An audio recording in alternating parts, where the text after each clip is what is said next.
എടവിലങ്ങ് പഞ്ചായത്ത് പ്രസിഡന്റായിരുന്ന മിനി തങ്കപ്പൻ എറിയാട് പഞ്ചായത്തിലെ 4ാം വാർഡ് സ്ഥാനാർത്ഥി.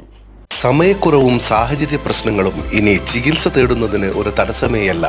ലാബ്സ് MHLന്റെ എല്ലാ സ്ഥാപനങ്ങളിലും ഓൺലൈൻ ഡോക്ടർ കൺസൾട്ടേഷൻ ലഭ്യമാണ്. Edavilangu panchayat president, vice president, വികസന സമിതി ചെയർമാൻ എന്നീ നിലകളിൽ പ്രവർത്തിച്ച് കഴിവ് തെളിയിച്ച മിനി തങ്കപ്പൻ എറിയാട് പഞ്ചായത്തിലെ 4ാം വാർഡിൽ ജനവിധി തേടും. 2005 മുതൽ 2010 വരെ എടവിലങ്ങ് പഞ്ചായത്തിലേക്ക് 1ാം വാർഡിൽ നിന്നും 14ാം വാർഡിൽ നിന്നും മത്സരിച്ചു ജയിച്ചു. 2.5 കൊല്ലം വീതം പ്രസിഡന്റ്, വൈസ് പ്രസിഡന്റ് എന്നീ പദവികളും 7.5 കൊല്ലം വികസന സമിതി ചെയർപേഴ്സണുമായിരുന്നു. കഴിഞ്ഞ 5 വർഷമായി എറിയാട് പഞ്ചായത്തിലെ 3ാം വാർഡിലാണ് മിനി തങ്കപ്പൻ താമസിക്കുന്നത്. എറിയാട് പഞ്ചായത്തിലെ 4ാം വാർഡ് മെമ്പർ നിലവിൽ കോൺഗ്രസ് ആണ്. LDF-നും UDF-നും ശക്തിയുള്ള വാർഡിൽ CPI-യും കോൺഗ്രസും ജയിച്ചിട്ടുണ്ട്. കഴിഞ്ഞ തവണ BJP സ്ഥാനാർത്ഥിയും വാർഡിൽ വലിയ മുന്നേറ്റമുണ്ടാക്കിയിരുന്നു.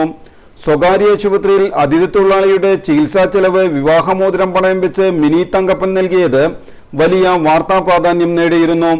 എടവിലങ്ങ് പഞ്ചായത്ത് വൈസ് പ്രസിഡന്റായിരുന്നപ്പോഴായിരുന്നു സംഭവം.